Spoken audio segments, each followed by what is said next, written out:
Hi, everyone. Thanks so much for joining us today.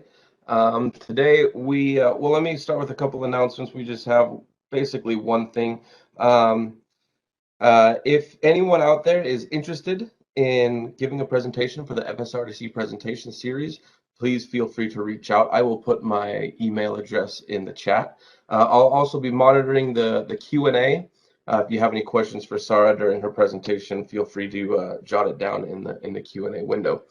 Today, we are lucky to hear from Dr. Sarah Malik, who is an assistant professor of accounting at the University of Utah, and she will be presenting her project titled Financial Reporting Quality and Wage Differentials, Evidence from Worker Level Data. So without further ado, take it away. Thank you, Bryce, and thank you everybody for being here today. As Bryce said, the title of this project is Financial Reporting Quality and Wage Differentials, Evidence from Worker Level Data. This is joint work with Jung-Ho Choi and Brandon Gipper, both of whom are at Stanford, and I completed this research, or we are in the process of completing it, both at the Stanford RDC as well as the RDC here at Utah. And I also wanted to say that I'm very open to questions. You're welcome to send questions in the Q&A throughout this presentation because I realize many of you probably don't have much experience with academic accounting research. So go ahead, shoot me a message, and I'm happy to be interrupted. Okay, so as is the case with RDC research, we need to make the following disclaimer, which is that any opinions and conclusions expressed herein are those of the authors and do not necessarily represent the views of the U.S. Census Bureau. This research was performed at a Federal Statistical Research Data Center under the project number 1668, and all results have been reviewed to ensure that no confidential information is disclosed. So I'd like to take a step back actually from the paper and just give you a little bit of background about what is an academic accountant and what research we conduct. And I apologize if this is repetitive for anybody on the call.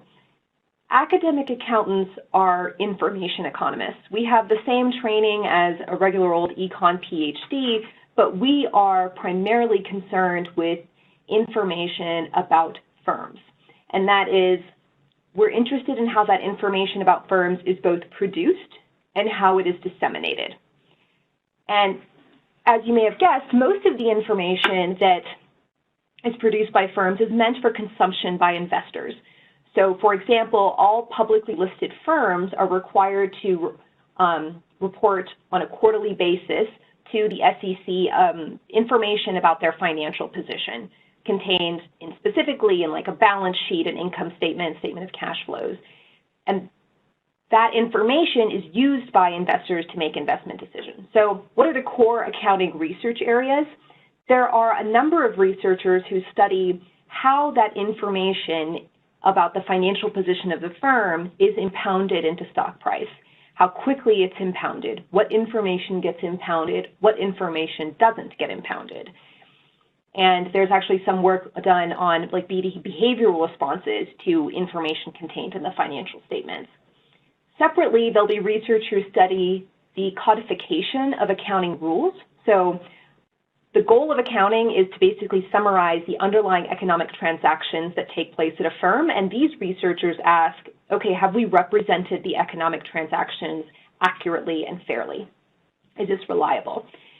And then separate from that, there's a whole slew of researchers, for example, who study taxation. And in the case of a multinational corporation, they'll ask, okay, do firms engage in income shifting across jurisdictions for the purposes of reducing their tax liability? Alternatively, those researchers may also study how tax incentivizes and disincentivizes investment by the firm. So as narrow as accounting might sound at the beginning, information economics, it's actually a pretty broad area. Now, this paper is in none of those subfields that I described. I'd like to think it's in a fairly new subfield, something that I'm trying to actively be a part of. And we are studying how firm information is used by non-investor stakeholders. So even though this information has been developed and for the use by investors, that doesn't preclude other use cases and other stakeholders from accessing the same information. And the question is, now that we know that there's this voluminous set of information available to stakeholders, are they accessing it? What are they using it for, and what impact is it having? That's what this subfield seeks to answer. And that's where this paper is situated. So I'd like to think that I've situated accounting in the social sciences, the accounting research in the broader set of social science research, and then this subfield. And now I'd like to revisit the title of this presentation so that we can describe exactly what firm information we're talking about and who this non-investor stakeholder is. So what's probably most intuitive for this group is the stakeholder. And in this case, we're looking at workers. So take it from me that a lender, if they're going to make a loan to a bank, will look at the bank's financial position and then decide to charge an interest rate based on how risky they think that loan is. One could conceivably think of workers as doing something similar. They're lending their human capital to a firm, they want compensation in the form of a wage, and they're going to demand compensation based on not just their productivity, but also characteristics of the firm. So the workers are the stakeholder at issue here in this paper, and we believe they're plausible users of financial information because so much of their economic welfare is tied up in their employment and the future of their employer. Now, what information do we think that they're using? So that information is called financial reporting quality. So I'll break that down and then we'll go further into detail into it. But financial reporting is, again, all the information that you'd see in a regulatory filing that communicates the financial position of the firm, so balance sheet, income statement, something about profitability. And we're saying that they're reacting to the quality of that information. And I'll dive now into that a little bit more. So financial reporting quality is a measure of the financial statement's value and reliability. Okay, it expands a continuum and a spectrum. So high financial reporting quality is when I look at the information and regardless of what the information says, whether it's a profitable firm or not, I believe that the information is relevant, correct, complete, unbiased, and therefore very well suited for decision making. On the other hand, if it's low financial reporting quality, then I'm saying that the information about the firm is biased, incomplete, possibly pure fabrication. And there can be anything in between. Now, as accountants, we have developed measures to try to understand ex ante what the firm's financial reporting quality is.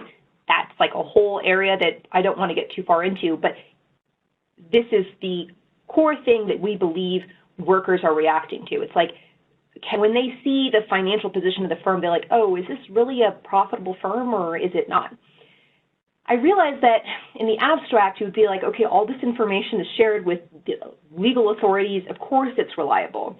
But I'll like to share just two examples that I think are helpful for us to contextualize this, and the first of which is Enron. So Enron was a firm that filed regulatory filings, was audited by a firm, Arthur Andersen, and yet all of that financial information was not reliable. And they made up profitability. It was completely disingenuous.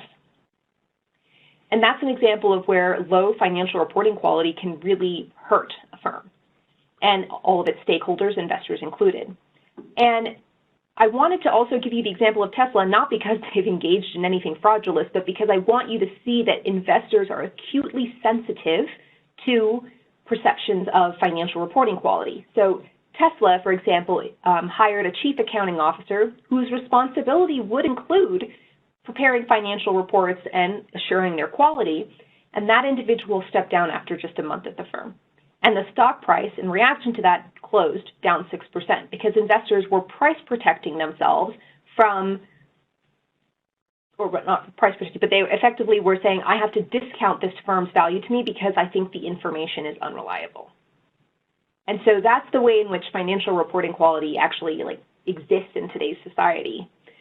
Now, why am I interested in thinking about how workers would use this? I mean, we know that investors price protect or discount in response to low financial reporting quality, and we also know that there's lots of income dispersion across workers. Now, there can be many reasons why worker wages vary, but we know that a lot of the variation in wages is firm specific that is tied to firm characteristics. There's a whole slew of research in the economics field that's pinned this down. And in addition, we also know that financial reporting quality is an important firm characteristic to like investors. So it's like, okay, we know it's really important to investors. We believe that these workers have like similar concerns. So is it valuable or is it informative to them? And that leads us to our research question, which is how does financial reporting quality shape the rank and file worker labor market and wage structure? So I'm going to pause here before I get into more details about the paper and just see if there are any questions in the Q&A that people have. And I'll give it a minute for you to type anything in.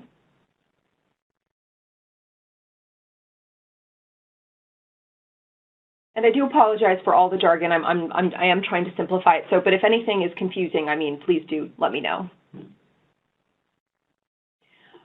Okay, so it sounds like there's no activity in the Q&A. So I want to talk about the challenges of doing this empirical inquiry and trying to answer this research question.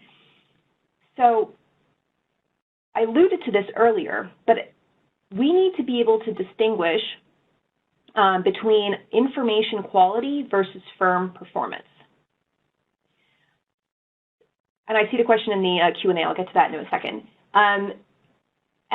Again, the information quality is supposed to be almost, it's not about whether the firm is profitable or not. It's about how reliable the information is. And that's something that, again, accountants have thought a lot about and have been trying to measure, but it's still a very sticky issue because you can imagine that the two are correlated. Like if you have really bad firm financial performance, like maybe you don't have the money to invest in having a really strong accounting department that can prepare these pieces of information. And the second thing is we are asking, and this is the second challenge, I should be specific, we're asking if workers are price protecting in response to this financial reporting quality, low financial reporting quality in particular. And anytime you look at wages, you have to recognize that there are a bevy of factors that determine wages, some of which are observable that you can measure, like experience, education, age, training, and there are a lot of factors that are not observable, namely worker ability. So if we want to measure the premium, we need to be able to really nail down what the wage would be absent the financial reporting quality. Okay, so let's go through some of these questions. So how do you evaluate unbiasedness for firms that are spread among many legal entities? Does biasedness get defined from outside the firm? So when we study firms, we're looking at the reporting level, which would be at the corporate level that actually files the SEC filings. And so the firm is required to aggregate information from like all of its subsidiaries up. So we're not going into like the individual subsidiaries or the firm, we're aggregating all of it up. Now, I guess your point could be maybe there's like a particular subsidiary that's more biased than the other, but that level of granularity of the data isn't there. So rather than looking at like Coca-Cola US and Coca-Cola Europe, we're just looking at Coca-Cola. And let's go to the next question. For example, arm's length. Oh, so related to that, you were asking about, does an arm's length transaction evaluation, is that used to determine biasness? We're going to get into our particular measures of financial reporting quality shortly, but so certainly like if you were trying to assess the sales of a company and then you could say, are they legitimate? Could you use an arm's length transaction to be like, is this a feasible price? Certainly. I think our measures are a little bit more aggregated than that, but I mean, that certainly is plausible. So another question, can you explain again the worker protective phrase? You keep saying worker protective. So I don't believe I'm saying the word worker protective. I apologize if my enunciation is poor. I meant to say the phrase that I think you may be thinking about is worker wage premium, and that is the risk premium that a risk premium that a worker charges in their earnings to compensate for any perceived risk in the firm. If that doesn't answer your question, please feel free to send me another message and I'll get to that. Hey, Sarah, can I All jump right, in so real quick? please. For everybody who is putting questions in the Q&A, please make sure you select all so that we can have a good record of the questions. Thank you. All right, sounds like a plan. I'll open up further. Okay, so like I said, we just discussed, sorry, Bryce, are you done? Yeah, I'm done. Thanks. So we just discussed the challenges that come with this kind of empirical inquiry, and I'm going to talk to you now about the research design and the things that we're looking at and some of our findings. Okay, so just an overview. This was already communicated in the abstract, so it may be, again, a bit repetitive. But what we find is that low financial reporting quality is associated with a compensating wage differential, that is a risk premium, even after controlling for worker characteristics. And so, again, a major concern here is, like, are we really isolating the effects specific to financial reporting quality? And we're saying even after we control for these worker characteristics and the firm characteristics, in fact, we're still finding that there is a demand for a risk premium in response to low financial reporting quality. And we dove into why that demand may exist. Like, why is low financial reporting quality problematic for workers? And thus far, we've identified two channels. They're certainly not exhaustive. There may be other things going on here. But the first channel is performance pay, where workers are often compensated based on their performance. And I guess the thought here is that if a firm can't keep track of its own sales and is not good at having reliable numbers, then it's possible it may be incapable of keeping track of this, like how many units you sold as a salesperson. And then maybe that means that you're not going to be compensated the way you should.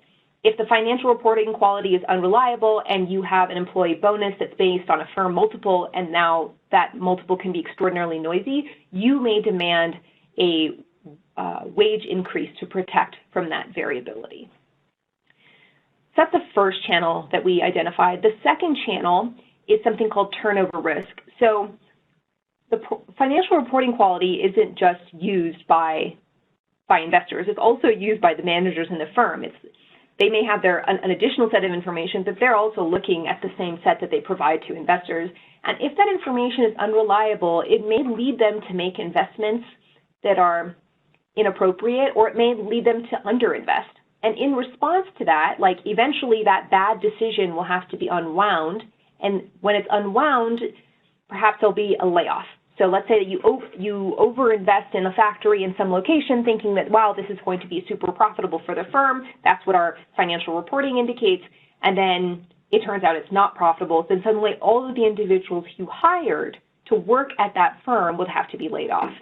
And that creates an unemployment risk for the workers. And in response to that, we expect that they will demand a risk premium.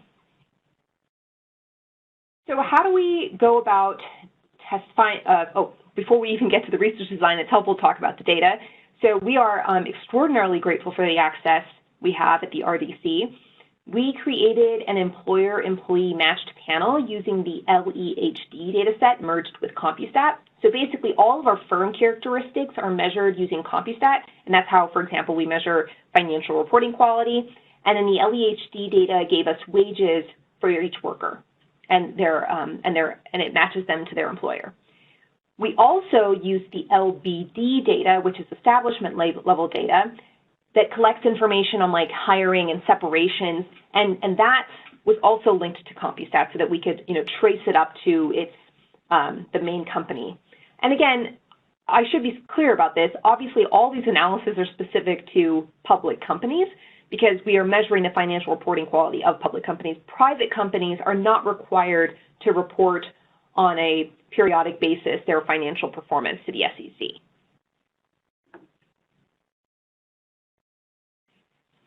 And I'd just like to share one univariate summary statistic before we even get into the research design, and that is we chose to get compute the average log wages of individuals who work at firms, and we binned the firms by their financial reporting quality. Now, again, this is purely descriptive. There's nothing causal here, but we did think it was interesting that at the low financial reporting quality firms, we saw a higher log wage than we did at the higher financial reporting quality firms. Again, purely descriptive. This could be sorting. There could be a myriad of things that explain this, but that is partly what I think prompted our inquiry. So I'm going to talk to you about our research design, and it relies extensively on a design created by Aboud, Kramars, and Margolis in 1999. We use linear regression, where we estimate wages as a function of financial reporting quality, firm characteristics, worker characteristics, and some pretty specific fixed effects, which I'll get into.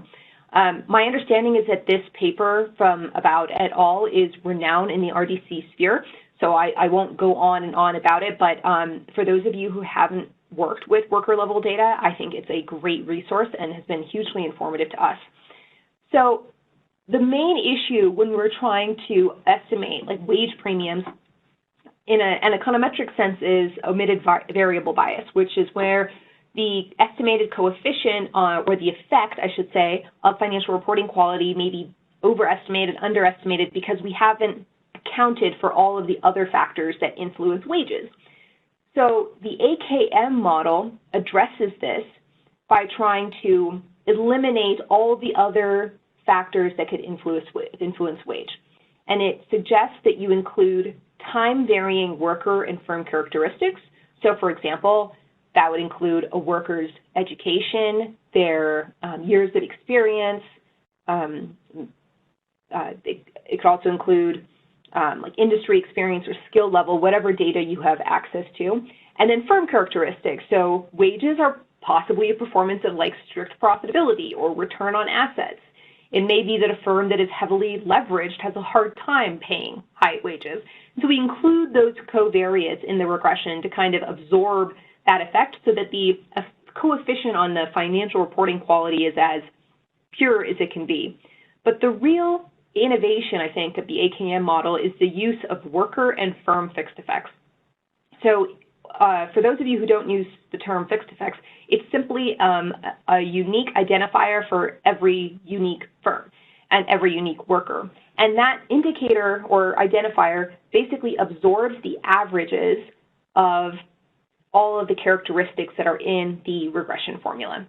So it's like, okay, we're effectively demeaning the data by worker and by firm.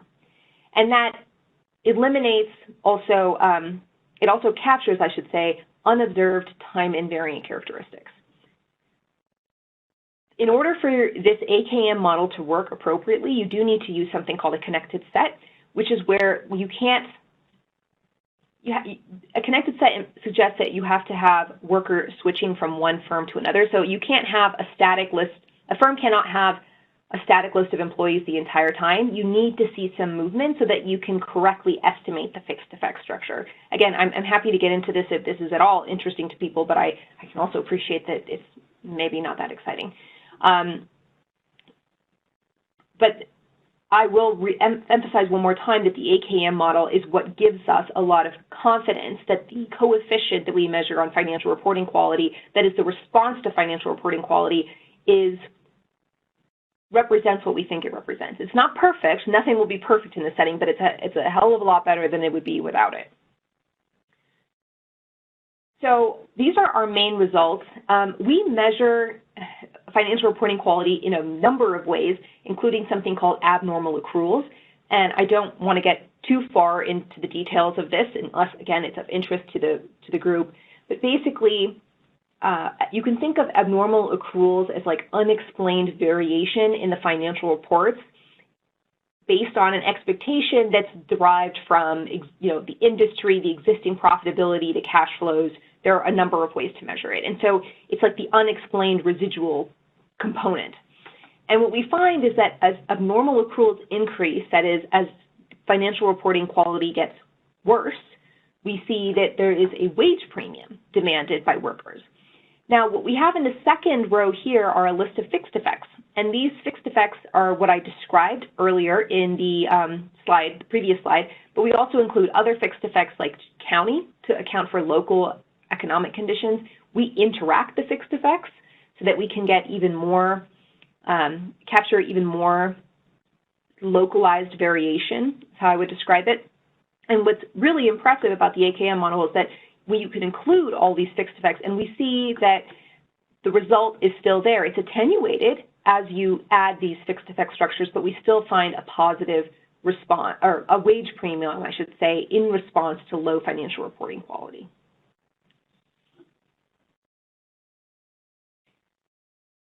So I'm a full believer in the AKM model, but there is a criticism in economics sometimes that when you have such dense fixed effect structure, you are throwing the baby out with the bathwater, meaning that you are throwing out variation that actually matters. You're looking at such a narrow band of variation that you may be understating the true effect that you're trying to measure. So I think of the AKM model as being exceptionally valuable for the purposes of identification. Again, of like making sure that you can say, hey, this is a thing, but for the purposes of measuring an economic magnitude, we actually chose a separate approach. And that's based on, I believe, a paper by Bertrand and Shore, 2003. It's a two-stage regression. We're regressing wages on firm fixed effects, worker variables, and worker fixed effects. That firm fixed effect, therefore, is like the worker-specific wage, the firm-specific wage premium. And then we take that firm fixed effect and we regress it on all the firm characteristics, averaged over the panel.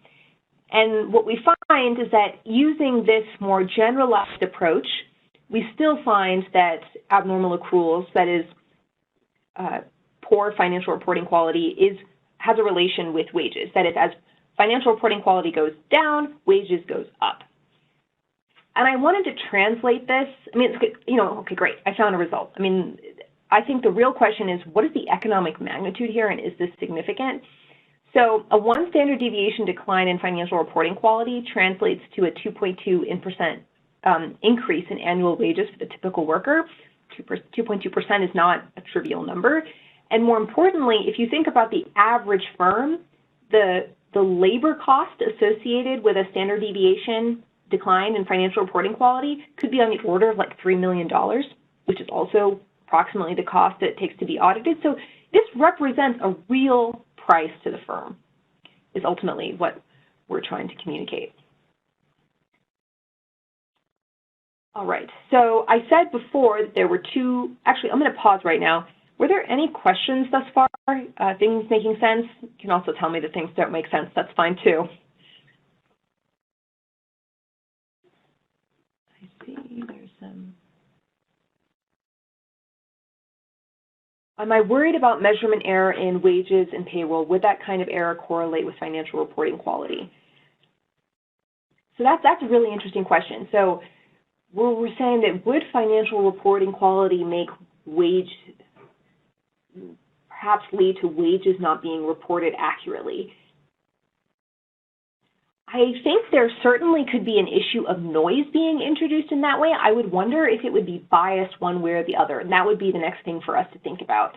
So if low financial reporting quality meant that you on average paid your workers less because of the way your internal processes worked, that is certainly something that we should think about. And I should be clear, this paper has not been published yet. We're still under review at a journal. So any of your comments like this are super valuable to us, and we're still, working through the kinks here. But thank you, Tom, for that question. I think it was really good.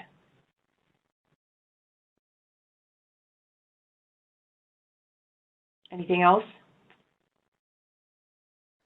Hey, Sarah, are you not able to see the questions in the Q&A box?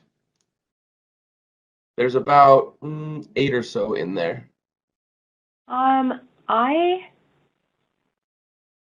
Okay, I gotcha. I can see them now. Thank you. Okay, so let me go through these from the beginning. My mistake. I apologize for missing these. So this is for firms listed in CompuStat only, correct? They have to be publicly held firms, correct? Yes, Debbie, you're correct. These are publicly listed firms. CompuSci does a pretty good job of capturing all publicly listed firms. And have we explored whether this relation of financial reporting quality interacts by sectors in the economy? Fixed effects may mask this. So we do, in our turnover analyses, where we look at basically excessive, we're trying to measure turnover at a firm, we do look and include establishment industry fixed effects. And that, I think, helps us like pin down a little bit more whether this is sector specific. I will also say that one of the ways in which one of the channels we look at is performance pay, and some sectors are characterized by more performance pay than others, and we do find a stronger relation in the performance pay industries. Does your payment suggest that firms are just substituting payment from auditors to employees? No, that's not what we're suggesting. The comparison with the audit was just to give you an idea of the magnitude that we're finding, but we don't believe there's any kind of substitution that's going on. Let's see. Wasn't 2021 the largest increase for employees in nearly 20 years? Largest increase for employees. So okay, so if you mean increase in the number of employed people, I guess that's probably true. I think you're probably also maybe referring to an increase in wages. I believe that's true. I don't know if it's the contrary. We actually don't have data that goes as far as 2021. But more importantly, I'm wondering, what concern that raised? Let's say we did have data through 2021. I'd like to understand the concern that raises for you. Are you worried that it's maybe just introducing noise or a bias or, yeah. And I should be clear, the data that we have is from 1985, I believe, to 2015. BU Wu says, does it matter what type of employee wages are affected? In other words, would it matter if certain employees are affected by financial reporting quality? Okay, so yes, does it matter which type of employee? So yeah, we can classify employees based on, for example, in a very blunt way, like blue collar versus white collar. Our expectation and what we do show is that the response or the relation between financial reporting quality and wages is stronger for workers who are college educated, and to the extent that those college educated workers are more likely to work in perhaps like a more of a managerial position, then yes, you would see that the effect is greater for those types of positions than for other types of positions. I don't think we've taken a statement or position, I should say, on if it matters of which employees are affected. I think at this point we're just trying to document that such an effect exists. But I agree, if there's distributional consequences and if it's like disproportionately hurting people who earn less, I mean, that's even more something else that we should consider. So what type of firm level controls do you have? In particular, do you control for corporate governance and agency conflicts? Our controls, if I recall correctly, are standard measures of financial performance. So ROA size, which is the log of assets, book to market ratio. We include leverage, sales growth. We did look at cross sections based on both institutional ownership as well as like other governance scores. And I can't recall exactly what those results are, but if you shoot me an email, I can, and I make sure they have been disclosed, I can go through the paper and see if I can send that to you. But I agree, I mean, corporate governance, we think, would limit the, I mean, the question is, how would corporate governance matter here? Do we think that it would improve financial reporting quality, and then that would then lead to workers not requesting a wage premium? I think that's maybe something that we need to give a little bit more thought to. Okay, so Dirk Black asks, do you really think that most or even a few employees understand the notion of abnormal accruals and infer a wage risk premium? So no, we definitely do not think that anyone is calculating abnormal accruals. We think that they are developing a perception based on a slew of other information that they can get within the firm. So maybe like management's changing their minds to like, and on investment decisions and going back and forth. If they're seeing cycles of like bad decision making, for example, we use the abnormal accrual measure specifically because we wanted a continuous measure so we could kind of pin down the effect more clearly. But the idea is that they are perceiving what the abnormal accruals will tell you. We also actually do a couple tests that use like very salient events, namely the demise of Arthur Andersen, and I'm happy to show that in just a few minutes to you. How much time do we have left? Yeah, we have plenty of time, so I can get to that. And I think that was in part, we put that test in there to, you know, give some more comfort to the fact that this isn't literally using abnormal accruals. These are people who are perceiving some kind of information problem. Okay, so why not use management decision-making measures directly? Management decision-making measures directly. I think we wanted to distinguish between managerability and the financial reporting quality. That's why, because and so if it were strictly like management decision-making, it could be that you just have very unskilled managers and the financial reporting quality was fine. But that isn't to say we can't do that. I mean, if we're actually going to go and start doing some revisions to this paper, and so that'll be something we can look at next. But I think that the benefit of looking at something like financial reporting quality is that it allows us to then look at the channels. Like, I don't think the performance pay channel has much to do with management decision-making. It's truly like, can the firm just keep track of its sales and like accurately assess performance? So high variable investments, restatements. Oh, yes, okay, so to that point, so sorry, I'm just looking at a couple of questions. Okay, Dirk, to answer your questions, yes, we actually do include restatements and, like I said, other salient events. The problem with using just restatements is that, again, I think those are like very specific kinds of events, and we're trying to make a broader claim about financial reporting quality. The other issue with restatements is that sometimes then like when there's a really bad restatement, then you're starting to conflate things like financial reporting quality and the underlying firm performance. And that made us like a little bit nervous because we don't want to say that we're not interested in studying how wages respond to like the profitability of the firm. We want to understand how wages respond to the information about the profitability. Okay, Alex says, independent variables, financial reporting quality, who measure, oh, sorry, my independent, yes, okay. So financial reporting quality is measured by us. There are a number of ways in which you can calculate abnormal accruals and in the prior literature, and we just take those and use those off the shelf. I'm happy to get into how you calculate that, but I don't want everyone to sign off in boredom. So is one lag of financial reporting quality sufficient to estimate the effect of financial reporting quality? Oh, yes, I completely agree. So we use one lag, I think, as our base regression, but we actually also look at the standard deviation of abnormal accruals over like, I think, a 5 or 7 year window. It's in the paper, I believe, not in the presentation, in the paper, and we found a similar thing. You're right, like they're not just looking at the last year. I do think that sometimes there's a little bit of like a recency bias for workers. And so I don't think that the 1 year is a terrible benchmark to start with, but we have augmented it by looking at a longer range of financial reporting quality.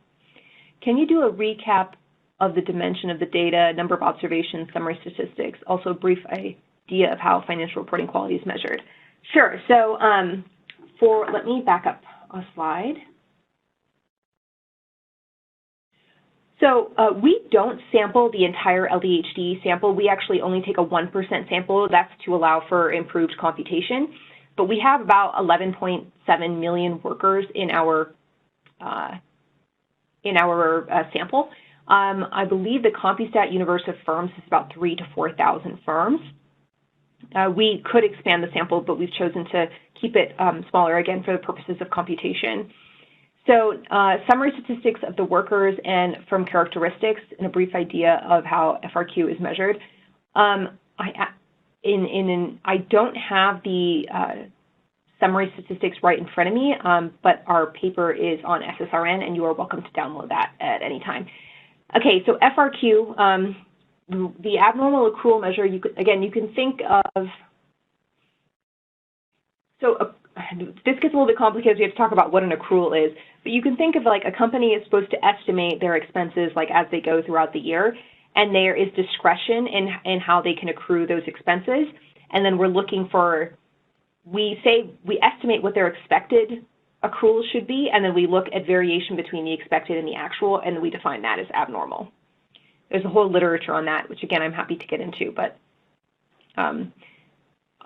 I think is not necessarily appropriate for the time we have remaining.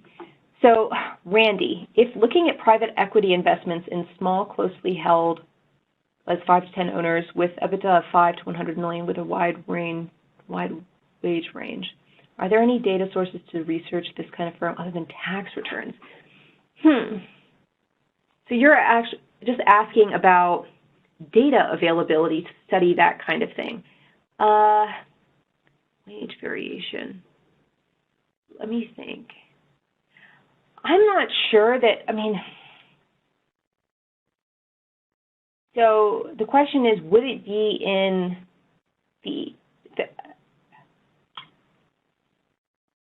I don't know why this wouldn't be LEHD, because the LEHD looks at private firms as well.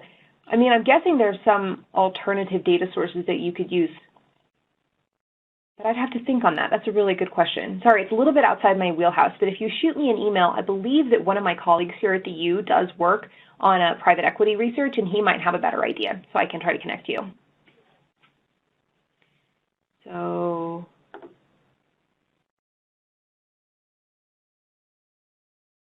okay.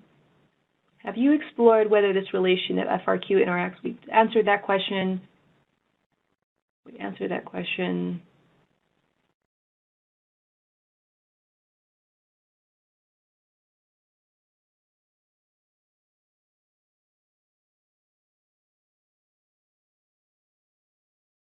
Sorry, I'm trying to see which questions are.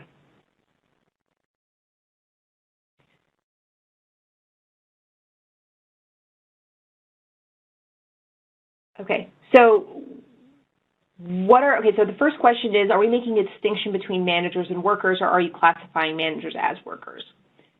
So these are all, we don't distinguish between managers and like line workers on an assembly plant.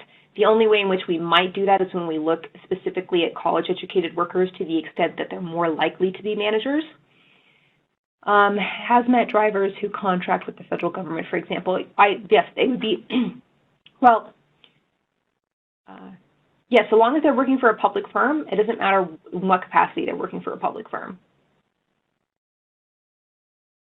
So someone says, what is log wage? Oh, so we take the log of the wage because you can have individuals who are earning extraordinary amount of money via the data. I think the data is already truncated, if I'm not mistaken. Bryce can correct me if I'm wrong. But just to have a more normal distribution for the purposes of the linear regression and to reduce the impact of outliers, we take the log of the wage. I'm still going through these.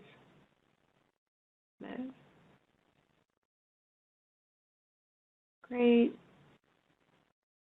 How do you address the estimation error from the first stage calculation of abnormal accruals when including abnormal accruals as an independent variable in the second stage?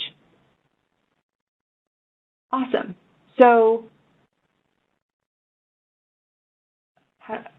the paper you're referring to is Chen, Hribar, and Melissa. I actually haven't seen that paper, so thank you for sending it to me, and I can take a look and get back to you on that. Thank you. Nicholas asks, does the log of wages include stock compensation? Yes.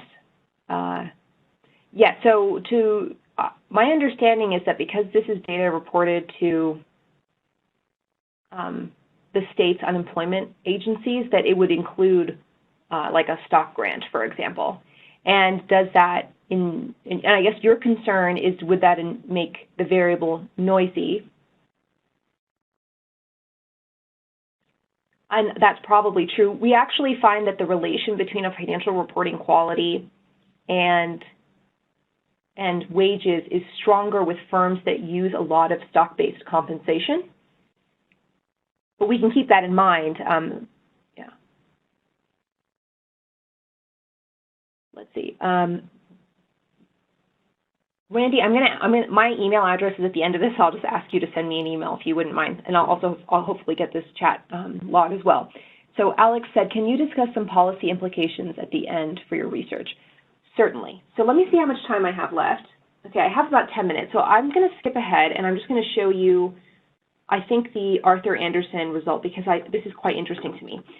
So, and I think is more intuitive and speaks to a more salient event, something more intuitive than an accrual. So, as many of you may remember, Enron was found to be a completely fraudulent firm, but they actually had an auditor at the time. That auditor was Arthur Andersen. And Arthur Andersen was complicit in the fraud perpetrated by Enron. So that auditing firm fell apart. And all of the previous clients of Enron had to seek out and find new auditors, because you were required to get audited when you are reporting your annual financials to the SEC. So one could argue that employees at these firms that were formerly Arthur Andersen clients, the performance of their firm probably was unchanged, but the reliability and the information about that firm is now called into question. Specifically, it's like, okay, Arthur Andersen was incapable of accurately representing the underlying economics, of Enron, so does that mean that the information about my firm is also unreliable? So we looked at how wages changed year by year for the former Arthur Andersen clients. And you'll see in specification 1 that in the year 2002, then 2003, 2004, there's an uptick in wages. And we see that as saying, as being consistent with the story that the workers are concerned about the financial reporting quality and that they are demanding a wage premium. We also see a stronger response specifically for college-educated workers, which again is more consistent with them being able to perceive the financial reporting issue. Oh, and Brandon's on here. Thanks for answering the question, Brandon. So this to us is the more intuitive and salient example that I think may resonate with more people on the call, especially if you aren't working in economics. So I think I'm going to go ahead and I'm going to wrap up and talk a little bit about the economic implications of our paper and our research, and then I'll also have a couple suggestions for individuals who work with RDC data, and of course I'm always available to answer any questions. I'm not an expert by any means, but I certainly don't want people to experience the pain that we experience trying to get this project going. So again, the paper would suggest that workers are demanding a wage premium when employed at firms with low financial reporting quality. And we're saying that workers are perceiving performance pay risk and unemployment risk, and that's why they're demanding a premium. So as to the question of public policy implications, I think that when we talk about the importance of reliable firm information, we often make this cost-benefit analysis in the context of firms and investors. And I think to do that it's quite a narrow way to think of the problem, because if there are other stakeholders that are relying on this information and that get benefits, for example, from improved financial reporting quality, their benefits should be included in the assessment of how strict do we want to be about ensuring financial reporting quality is high. And by the way, that is a lot of what, following, for example, the Arthur Andersen and WorldCom crises, the accounting field responded by having stricter standards for the financial statements, more liability or responsibility for the leadership at the firm. And the initial reaction was oh my goodness, this is too onerous and burdensome for the firm. Well, all it comes down to is a cost-benefit analysis. And if we're ignoring the benefits that exist for other non-investor stakeholders, perhaps we aren't making the best decision when we determine what is the optimal amount of regulation regarding financial reporting quality. That's about the paper. Let's talk briefly about the RDC. So again, I don't know, my understanding is that this group of people on the call represent a huge diverse research areas. But I'll just emphasize, and this may be very basic, that the power of the RDC data is amplified significantly by using external data, and we have found it to be fairly straightforward to bring that data into the RDC. There are lots of great mapping files that allow you to merge the data sets, and it's fairly straightforward. And in particular, there's lots of financial data at the firm that you can exploit. This may be data that you have to get from a data provider, but even like, for example, if you were just to collect like newspaper articles or whatever, you can bring that into the RDC, and it's really valuable. For the LEHD, I understand that many people like to use the full sample of LEHD, and I completely understand why. One of the reasons why I'm happy that we used a sample is because it makes avoiding disclosure issues a little bit easier. So if in the course of doing revisions at a journal, if you have to do another analysis that could potentially be problematic because of a previous analysis you did in the first draft, you could change the sample and use a completely different set of individuals, and that helps. And then the other thing I'll say is that corporate events and corporate regulatory policy, these are all sources of variation that you could get and bring into the RDC. And even I think for research projects that are not firm specific, you could still find value from seeing these kinds of corporate events and measuring it for other outcomes. So one last question we have here. One alternative explanation is that managers and executives at low reporting quality firms simply extract more rents and get overpaid. Can you drop the top 5 paid employees like the executives and see whether the results hold? Yes, I think we probably can do that. I will say that I think that they don't really appear in the data because I believe the top wages are truncated at a certain level, so I don't know what kind of influence they're having already, and we do take the log. So we can try to drop them, but I'm not sure how much of an effect it would have. But I think it's certainly a reasonable alternative and explanation. It's something that we have been contemplating for the purposes of our next revision. Okay, so we have 5 minutes left, so I'll leave it open for any other questions, or I will call it a day. I will say thank you so much for the engagement and for the questions that you provided. I hope that you feel that I've answered your questions fully. If I haven't, then please send me an email, and I and my colleagues, my co-authors, will get back to you. And I'm also happy to provide answers in more detail. Again, I'm trying to make this an accessible presentation for as many people as possible.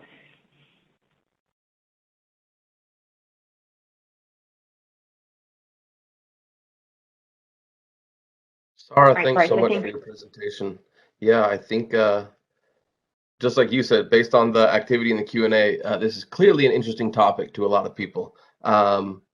We'll wait for maybe just a couple more seconds if anyone wants to finish up typing their question, and then we can call it a day. Thank you, everybody. It was really a pleasure to share this work with you. I'm so excited. I didn't think anybody knew or cared what academic accountants did. Clearly they do. Okay, thank you all so much. Like Sarah said, if you have any further questions, I'm sure she'd be happy to field them offline. And as I mentioned in the introduction, if you have any interest in presenting your RDC research, please feel free to reach out. And if there's nothing else, thank you all for attending, and have a great afternoon.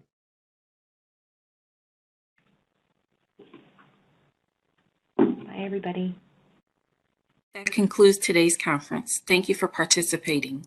You may disconnect at this time.